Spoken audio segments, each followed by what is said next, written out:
how's it going? This is Andrew at Bish RV in beautiful Kalispell, Montana on a cold, blustery day. Newsflash, we've got a fresh shipment of Jayco J-Flight Bajas on our lot. We've got not one, not two, but three, maybe even four over there. Who knows? We got a whole truckload dropped off here just the other day.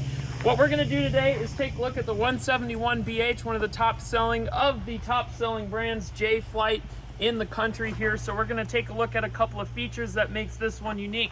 First thing I'd like to point out, if you can't see already, this puppy is jacked up to the sky. That's gonna get you out further into the woods. Better ground clearance gets you further away from people, and who doesn't like that? We've got Mutter Chunker, Goodyear off-road tires on here for you. Keep you from going flat, but if you do, there is a spare with another Goodyear already mounted onto the back. It also has galvanized steel wheel wells. What that's gonna do is structural support inside the wheel well. If you do blow a tire, it's not gonna rip the whole side of the thing off. So off-road ready. On the front, we've got enough propane to keep you camping for quite some time. 30-pounder on the front. You could always bring extra tanks if you do need so. We've got the awning open for you.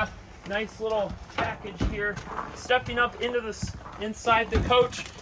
Not messing around with any slide outs or anything. This is just a good, solid, basic camper to get you out there, get you in the woods. The other thing I want to point out here is this does have a 190 watt solar panel. That's right, 190 watts already on the roof, plugged in, 30 amp charge controller. You can expand that up to about 500 watts if you need to.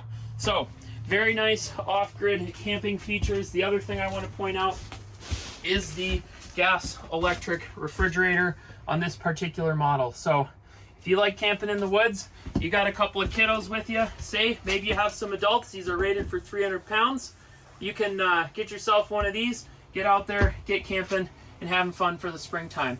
So if you're at all interested in this trailer, come on down to BISH'S RV in Kalispell. See me, Andrew. We'll get you hooked up. Thanks.